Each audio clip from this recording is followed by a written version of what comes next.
A crise tem causado muitos prejuízos em todos os setores, inclusive na construção civil. A região do Vale do Paraíba está sofrendo com o fechamento de postos de trabalho nessa área. Segundo dados divulgados pelo Sindicato da Indústria e da Construção Civil do Estado de São Paulo, a região do Vale do Paraíba apresentou resultados negativos na geração de empregos no setor. Com base nas informações do Ministério do Trabalho e do Emprego, das 7 cidades analisadas, 6 apresentaram dados desfavoráveis.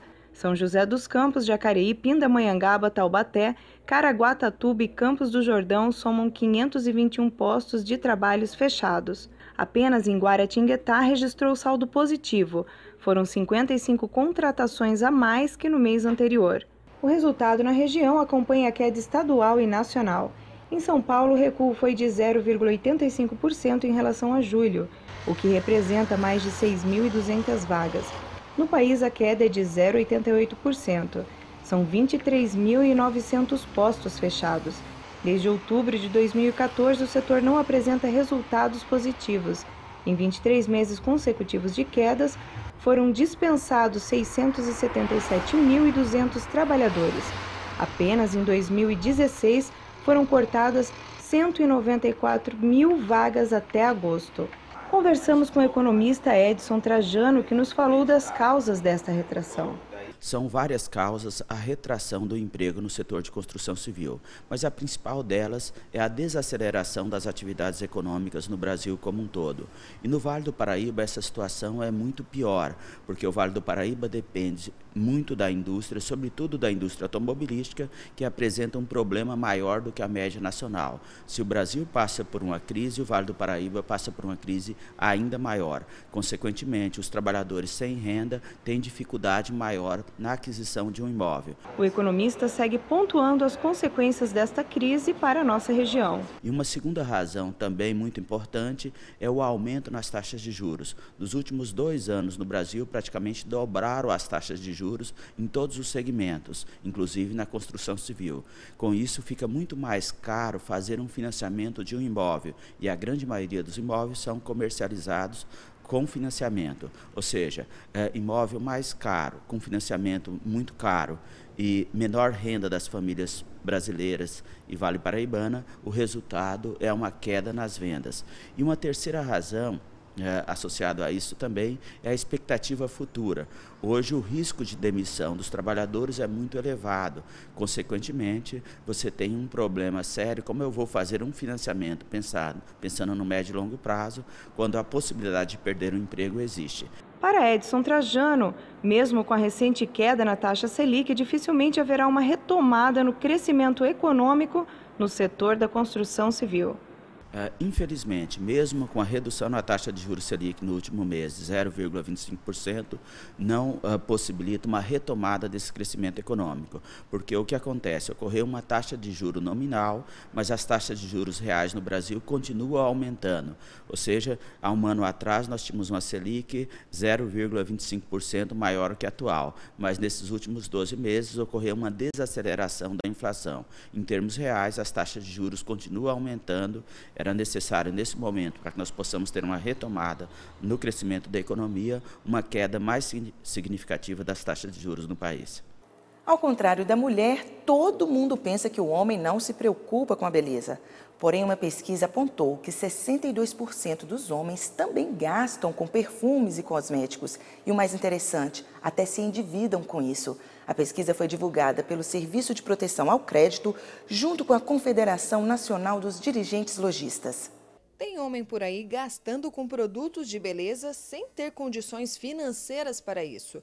Ou seja, tirando de onde tem mais precisão. Isso é um dado alarmante, né? Que não só as mulheres, mas agora os homens que estão direcionando uma parcela da sua renda para consumo de produtos de beleza. E isso acaba levando também ao endividamento, porque o homem ele também deixa de comprar produtos básicos para adquirir produtos de beleza. E isso vem confirmando esse novo ambiente que nós vivemos, né? Um ambiente no qual o ter, né, a beleza, o possuir algo é muito melhor do que a essência humana. E isso é o que está corroborando então para o aumento do endividamento da população. Uma pesquisa aponta que 62% dos homens brasileiros dizem que cuidam da beleza porque isso, segundo eles, é uma necessidade. Principalmente dizem que quando não estão se sentindo muito felizes, estão com a autoestima em baixo. A economista e professora Marcela aconselha ao ponto de não se endividar por isso. Qual é o ponto para não se endividar, né? É fazer o planejamento financeiro, né? Organizar todos os seus gastos, quais são os meus gastos prioritários. Então, esses gastos eu preciso ter destaque na minha renda. Após esses gastos, eu destinar 30% da minha renda para a poupança e o que sobrar são para os gastos supérfluos, como, por exemplo, gastos com beleza. O governo de São Paulo sanciona a lei que garante partos humanizados na rede pública de saúde. As regras definem que mãe e filho permaneçam no mesmo quarto até a alta, desde que o bebê não nasça com icterícia ou pesando menos de 1,8 kg. Agora basta saber se o SUS terá como bancar todas essas modificações já previstas por lei. As regras fixadas pelo Ministério da Saúde definem que o alojamento deve ter recursos mínimos nas áreas de enfermagem, pediatria e obstetrícia. Para o Ministério, manter a mulher e o recém-nascido em alojamento conjunto apresenta vantagens como fortalecer o vínculo afetivo entre pai, mãe e filho, proporcionar interação entre os membros da família com o recém-nascido e favorecer o estabelecimento efetivo de alojamento materno. Ainda de acordo com o texto, a permanência no local proporciona aos pais e acompanhantes a observação e cuidados constantes ao recém-nascido, possibilitando a comunicação imediata de qualquer anormalidade, diminuindo assim o risco de infecção relacionada à assistência em serviço de saúde. A pasta conclui o texto dizendo que a alta da mulher e do recém-nascido deve levar em conta as necessidades individuais, recomendando a permanência mínima de 24 horas em alojamento conjunto. Uma pesquisa mostrou que 7 em cada 10 brasileiros são contra as propagandas de refrigerantes salgados para as crianças. 160 municípios foram ouvidos e a iniciativa aborda assuntos sobre a nova regulamentação da indústria de alimentos.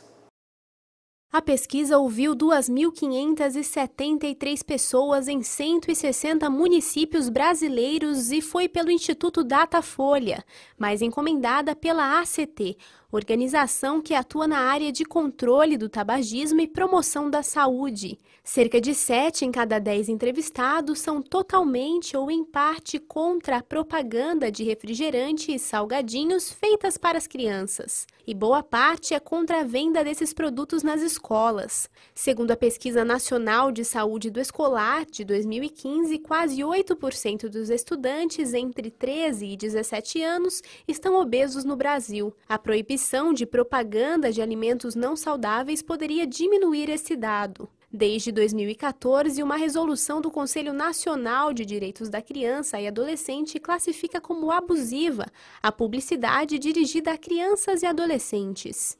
Nós vamos para um rápido intervalo e na sequência você vai ver. Desaposentadoria pode ser um gasto a mais para a Previdência. Aguarde um instante, voltamos já.